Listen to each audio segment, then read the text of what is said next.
VAT tax বাড়ান, আমাদের কোনো আপত্তি নাই, কিন্তু আমাদের নাগরিক সেবা তো দিবেন। বিদ্যুতের দাম বাড়ান কেন, কি কারণে? সারা দেশে যখন, সারা পৃথিবীতে যখন তেলের মূল্য কমতি, আমাদের এখানে বাড়ায় দিচ্ছেন। মগের মুলুক পাইছেন। এই মগের মুলুক বেশি দিন চলে না। বন্ধ করেন এগুলি। মানুষকে সেবা দেন, দেশের মানুষকে সেবা দেন। আপনি প্রধানমন্ত্রী তারেক রহমান সাহেব, আপনার আপনার উপর মানুষের বিশ্বাস ছিল, এখনো আছে। বেশি দিন বিশ্বাস থাকবে না, থাকে না, থাকতে পারে না।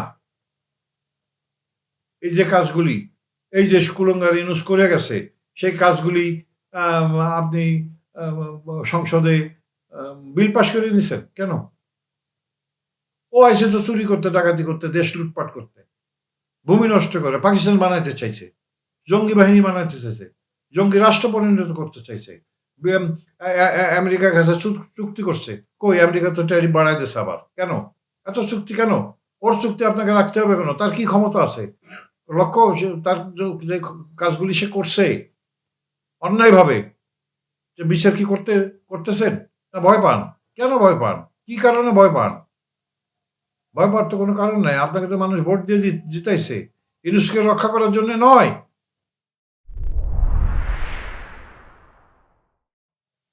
রেমিটেন্স যোদ্ধা ও বাংলাদেশের জনগণের রক্ত চুষছে। এখন কথাটা হলো, বিদেশে যারা থাকে প্রচুর পরিশ্রম করে, সেখান থেকে টাকা বাংলাদেশে পাঠায়। সেই পাঠানোর টাকার থেকে ৭.৫% টাকা সরকার কেটে নেবে। পাশাপাশি গত ১০০ দিনের এই সরকার তেলের দাম বাড়িয়েছে। আবার কয়েকদিন আগে আরো ৫ টাকা তেলের দাম বাড়িয়েছে, এবং বিদ্যুতের দাম ২০% উপরে বাড়িয়েছে। কিন্তু অতীতের সরকারগুলি রেমিটেন্স যোদ্ধাদের টাকা তো কাটতই না, বরঞ্চ আরো যে টাকা আসতো ১০০ টাকায় 2.5 পুনর্মুদ্রা দিত। তার মানে ১০০ টাকা পাঠাইলে 2.5 টাকা বেশি দিত যারা পাঠায় তাদেরকে। তার কারণ তারা উৎসাহিত করত, এই কারণে দিত। আর বর্তমান সরকার ৭.৫% টাকা ওই বিদেশি টাকার থেকে ট্যাক্স কেটে নেবে। বিষয়টা হলো, আমি যেটা বলতে চাই, কি কারণে যারা এত পরিশ্রম করে টাকা পাঠায়, ঠিক আছে, আপনি এত না টাকা কেটে, যেহেতু সরকার পরিচালনা করতে হবে, তাহলে অল্প কিছু কাটেন, কত 1% কাটেন বা 2% কাটেন। আমি যেটা মনে করি, এই যে আমরা আমাদের আবার শুনছি যে ফুটপাতে যারা দোকানদার তাদেরও ভ্যাট আর ট্যাক্স দিতে হবে। আমার প্রশ্নটা হলো, অতীতের সরকারগুলো যেমন করেছে এখনো তাই করছে। এই যে দেশের জনগণের কাছ থেকে ট্যাক্স নিয়ে, ইনকাম ট্যাক্স নিয়ে, ভ্যাট নিয়ে, এ নিয়ে, ও নিয়ে, এই টাকাগুলি কি করেন? এই টাকাগুলি কি আপনাদের মন্ত্রী পরিষদ বাড়ানোর জন্যে, উপদেষ্টা বাড়ানোর জন্যে, টাকার এই টাকা কি সেই জন্য দেওয়া হয়? কি, কি সার্ভিসটা দেশের জনগণ সরকারের কাছ থেকে পায়? একটা মেডিকেলেও আপনার কোনো দেয় না, কিচ্ছু দেয় না। তাহলে টাকা নেবেন কেন? এই টাকা নিয়ে কি আপনাকে ফুর্তি করার জন্যে? আপনাদের উপদেষ্টা, মন্ত্রী, এ ও ৭-৫, উপদেষ্টা, এ উপদেষ্টা, প্রতিমন্ত্রী, এ মন্ত্রী, ও মন্ত্রী, এগুলি আ করবেন জনগণের টাকা। তো জনগণের টাকা যদি নেন, তো জনগণ তো সেই টাকা ভোগ করবে। কি করেন? কোনো স্কুল কলেজে ফ্রি পড়ান? কোনো হসপিটালে ফ্রি চিকিৎসা হয়? কোথাও কিছু হয়? এই রাস্তায় বিদ্যুৎ যায়, পৌরসভা ট্যাক্স নেয়। পরিষ্কার পরিচ্ছন্ন করে সেনতে টাকা নেয়। কত টাকার, কত লুটপাট করে এই দেশের মানুষের রক্ত সব চুষে নিয়ে যাবেন। কেন? দেন কিছু, তারপরে নেন। পৃথিবীর সব দেশে আছে। পৃথিবীর মেক্সিমাম দেশে আছে যে যখন সব চিকিৎসা ফ্রি, লেখাপড়া ফ্রি, বহু দেশে আছে। পৃথিবীর বহু দেশে আছে। তো আমাদের দেশে তো ফ্রি নাই, ফ্রির উপরে ক্রি হয়ে যাচ্ছে। অত্যাচার। জোর করে টাকা নেবেন। কেন? কি দরকার? কথা নাই বার্তা নাই, ম্যাজিস্ট্রেট পাঠায় দেবেন, লাইন কেটে দিয়ে যাবে, জেলে ভরে নিয়ে যাবে। কেন? দরকার কি? আমি পরিষ্কারভাবে বলতে চাই, এই রেমিটেন্স যোদ্ধাদের, প্রবাসীদের কি দেন? এয়ারপোর্টে আসলে আ তাদের ব্যাগ কাটিয়ে নিয়ে যায়, তাদের অত্যাচার করে, তাদের প্যান্ট খোলে, জাঙ্গি খুলে সব পরীক্ষা-নিরীক্ষা করে।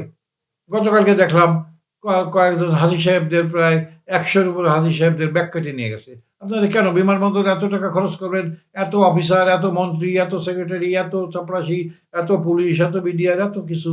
তারপরে এগুলি ঠেকাতে পারেন না। লজ্জা করে না? আপনাদের নিজেদের কাছে খারাপ লাগে না? চুরি থামাইতে পারেন না। অতীতেও পারেন নাই। আপনারাও পারেন না। তো থাকেন কেন? আপনাকে মানুষ ভোট দেবে কেন? কি জন্য ভোট দেয়? ভোট দেয়, ট্যাক্স দেয়, ভ্যাট দেয় এই কারণে যে আপনারা আপনাদের কাছ থেকে পাবলিক জনগণ সেবা পাবে। সেবার উপরে যারা বিদেশ থেকে বাবা-মার জন্যে, ছেলে-মেয়েদের জন্যে, নাতি-নাতনিদের জন্যে কিছু কিনে নিয়ে আসলো, সে ব্যাগ কাটিয়ে নিয়ে যাবেন? তারপরে তাদের আবার হচ্ছে একটা ফোনও যদি আনে বা একটা খেলনাও যদি তার মেয়ে নাতিদের জন্য আনে, তাও আপনারা রেখে দেবেন। তার উপর আবার ট্যাক্স দিবেন। আবার বাথরুমে নিয়ে ল্যাংটা করে তাদের মানে চেক করবেন। আরে যারা স্মাগলিং করে, তাকে তো চেহারা দেখলেই বোঝা যায়। আপনাদের মেশিনপত্র আছে না? দুনিয়ার মেশিন তো টাকা দিয়ে কিনছেন। তাই স্ক্যানিং করে দেখেন। তো কি হয়? বাথরুমে যেয়ে ল্যাংটা করবেন কেন? কি জন্যে? কি দেখতে চান বাথরুমে নিয়ে ল্যাংটা করে? প্রশ্নটা হলো এই যে কাজগুলি আপনারা করতেছেন জনগণের বিরুদ্ধে, জনগণের টাকা নিয়ে ফুর্তি করতেছেন। ঠিক না। অতীত যে সরকারগুলো করছে, আপনার সরকারও করতেছে। কারণটা কি? এত মন্ত্রী, এত উপদেষ্টা, অপদেষ্টা কি কোথা থেকে কি একটা ধরে নিয়ে আসিয়া এই কাম করতেছে। কেন? এত দরকার কি? হ্যাঁ, টাকা যদি সম্পত্তির টাকা থাকে, নিজের টাকা থাকে, তাই দিয়ে আপনি উপদেষ্টা বানান। মানুষকে সেবা দেন। আপনি যান মেডিকেলে দেখেন, পিজিতে দেখেন, সরকারি হসপিটালগুলিতে দেখেন কি লাইন, ডাক্তার নাই, কবিরাজ নাই, কিচ্ছু নাই। কোন ওষুধপত্র কিছু নাই। মেডিকেলে ভর্তি হলে নিজেদের টাকা দিতে হয়, অপারেশন করতে হলে টাকা দিতে হয়। স্কুল, কলেজ কোথাও কি ফ্রি আছে? নাই। তারপর নেন কেন? এই টাকা নিয়ে ফুর্তি করেন। এই টাকা নিয়ে আপনার মন্ত্রী, উপদেষ্টা, আপনার সচিব ও মহোদয়কে এদের ওদের ভালো, ভালো গাড়ি দেবেন। কেন? কি দরকার? ভ্যাট ট্যাক্স বাড়ান।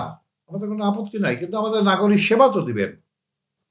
বিদ্যুতের দাম বাড়ান কেন? কি কারণে? সারা দেশে যখন সারা পৃথিবীতে যখন তেলের মূল্য কমতি, আমাদের এখানে বাড়ায় দিচ্ছেন। মগের মুলুক পাইছেন। এই মগের মুলুক বেশিদিন চলে না। বন্ধ করেন এগুলি। মানুষকে সেবা দেন। দেশের মানুষকে সেবা দেন। আপনি প্রধানমন্ত্রী তারেক রহমান সাহেব আপনার আপনার উপর মানুষের বিশ্বাস ছিল। এখনো আছে। বেশিদিন বিশ্বাস থাকবে না। থাকে না। থাকতে পারে না। এই যে কাজগুলি, এই যে কুলঙ্গার ইউনুস করে গেছে, সেই কাজগুলি আ আপনি আ সংসদে বিল পাস করে নিছেন। কেন? ও আইছে তো চুরি করতে, ডাকাতি করতে, দেশ লুটপাট করতে। ভূমি নষ্ট করে পাকিস্তান বানাইতে চাইছে। জঙ্গি বাহিনী বানাইতে চাইছে। জঙ্গি রাষ্ট্র পরিণত করতে চাইছে। বেম আ আ আ আমেরিকার কাছে চুক্তি করছে। কই আমেরিকা তো ট্যারিফ বাড়ায় দিছে আবার। কেন? এত চুক্তি কেন? ওর চুক্তি আপনাকে রাখতে হবে কেন? তার কি ক্ষমতা আছে? লক্ষ্য তার যে কাজগুলি সে করছে অন্যায়ভাবে যে বিচার কি করতেছেন? না ভয় পান? কেন ভয় পান? কি কারণে ভয় পান? ভয় পাওয়ার তো কোনো কারণ নাই। আপনাকে তো মানুষ ভোট দিয়ে জিতাইছে। ইউনুসকে রক্ষা করার জন্য নয়।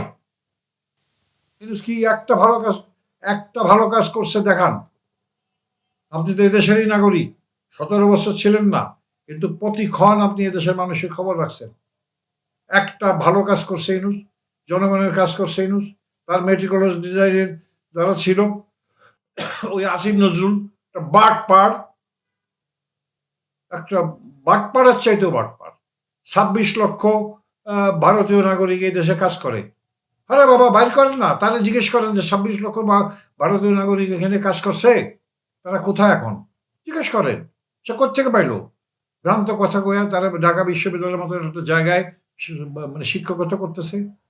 এস এই চোর মিথ্যাবাদীকে এখনো ঢাকা বিশ্ববিদ্যালয়ে রাখছেন। কেন রাখছেন? কি দুর্বলতা আপনার তার আসিফ নজরুলের উপরে? আমি তো খুঁজে পাই না। একটুও খুঁজে পাই না। আমার প্রশ্নটা হলো, আবারও আপনাকে বলছি, দেশ জাতিকে বাঁচানোর জন্যে সক্রিয় হন। ক্ষমতা সারা জীবন মানুষের থাকে না। আপনাকে মানুষ, দেশের জনগণ ৫ বছরের জন্য ম্যান্ডেট দিয়েছে। এই ম্যান্ডেটকে রক্ষা করেন, মানুষের সাথে থাকেন, মানুষের দুঃখের সাথে দুঃখ ঘোষণা করেন, হাতে হাত মিলিয়ে আপনি কাজ করেন। এদেশের মানুষ আপনাকে সমর্থন দেবে, আমরাও দেব। আমরা যারা বৃদ্ধ মানুষ, বয়োজ্যেষ্ঠ মানুষ, আমরা আপনাকে দোয়া করব। আপনাদের কাঁধে কাছে এই বৃদ্ধ বয়সেও যে কাজ করতে বলবেন, আমরা সেই কাজটাই করব। তারপরও অনুরোধ করব, নিবেদন করব, এখনো সময় আছে। এই মেটিকুলাস ডিজাইনের ইউনূসকে খেদান। আপনি দেখেন নাই? একটা দেশের প্রধানমন্ত্রীর লাইন কেটে গেছে, টেলিফোন লাইন, রেড লাইন, ৭ ঘন্টা লাগছে। কারা কাটছে? আপনার ইয়ে নাই? লোকজন নাই? সিসি ক্যামেরা না কি ক্যামেরা লাগানো থাকে, দেখেন নাই? বিচার করেন। দেশের প্রধানমন্ত্রীর যদি টেলিফোনের তার কেটে দেয়া হয়, সেই দেশের মানুষের নিরাপত্তা কোথায়? ওই যে ইউনূস জঙ্গিদের ছেড়ে দিছে, খুনি আসামিদের ছেড়ে দিছে, যারা খুন করছে, ডাকাতি করছে, রাহাজানি করছে, অত্যাচার করছে, এইসব লোকজন। আবার আপনাকে হাসিনারে যখন মেটিকুলাস ডিজাইনের দিয়ে আমেরিকার টাকা দিয়ে তাহলে মানে চলে যেতে বাধ্য করছে পাশের দেশে, আপনাকে কোন দেশে পাঠাবে? আপনি তো কোথাও যাবেন না। আপনি এই দেশেরই সন্তান, এই দেশেই থাকবেন। তো থাকার ব্যবস্থা করেন, ওদের বিচার করেন, না হলে পরিণতি আপনার ভয়াবহ হবে। হয়তো আপনি বুঝতেছেন না, আমরা তো বুঝতে পারছি, দেশের মানুষও বুঝতে পারছে। আপনি আমাদের শহীদ প্রেসিডেন্ট জিয়াউর রহমান বীর উত্তমের সন্তান, বেগম খালেদা জিয়ার সন্তান, যারা কোনোদিন কারোর সাথে আপোস করে নাই, যারা কোনো দেশের কাছে মাথা নত করে নাই, তারই সন্তান আপনি। আপনি আবার দেশের প্রধানমন্ত্রী হয়েছেন। মানুষকে কিছু দেন। আপনার চা পাওয়ার কিছু নাই। মানুষের সাথে থাকেন। আপনাকে মানুষ মাথায় করে রাখবে। যদি না থাকেন, আপনাকে মানুষ মাথার থেকে ফেলে দেবে। এটা আমরা চাই না। আমরা চাই না, এটা হতে দিতে পারি না। সেইজন্যেই বারে, বারে প্রতিদিন প্রতিক্ষণ আপনাকে অনুরোধ করছি, বিনয়ের সাথে অনুরোধ করছি, সবকিছু বলছি। আপনি দেখেন। আমি জানি না আমার কথাগুলি কেউ, আমার এই ট্যাপার সাপ কথা আপনাকে কেউ শোনায় কিনা বা আপনি জানেন কিনা। তারপরেও বলছি, ইন্টেলিজেন্স ব্রাঞ্চ আছে, আপনার লোকজন আছে, আপনার দলের লোকজন আছে, প্রচুর লেখাপড়াওয়ালা লোকজন আছে আপনার দলে, প্রচুর পণ্ডিত আছে, দেশপ্রেমিক লোক আছে। তাদেরকে সামনে আনেন, তাদেরকে এনে সমস্ত কিছু করেন। আপনার যুবদল, ছাত্র দল থেকে আরম্ভ করে প্রচুর লোক আছে, অনেক মেধাবী লোক আছে, নেতারা আছে। তাদেরকে বানান, তাদেরকে ব্যবস্থা করেন, কাজে লাগান। আপনার উপকার হবে, দেশের উপকার হবে, জাতির উপকার হবে। এই দেশ ভালো থাকবে, এই মাটি ভালো থাকবে। বিক্রি হইতে দিয়েন না। যেটা ইউজ করে গেছে সেটা বন্ধ করেন, সেটাকে ছুঁড়ে ফেলে দেন, সেটাকে দরকার হলে ম্যাচের কাঠি দিয়ে আগুনে পোড়ান, ভস্ম করে দেন। তাহলেই এদেশের মানুষের মাথায় আপনি থাকতে পারবেন। আর যদি তা না করেন, মানুষ আপনাকে ফেলে দেবে। সবাইকে ধন্যবাদ ও শুভেচ্ছা।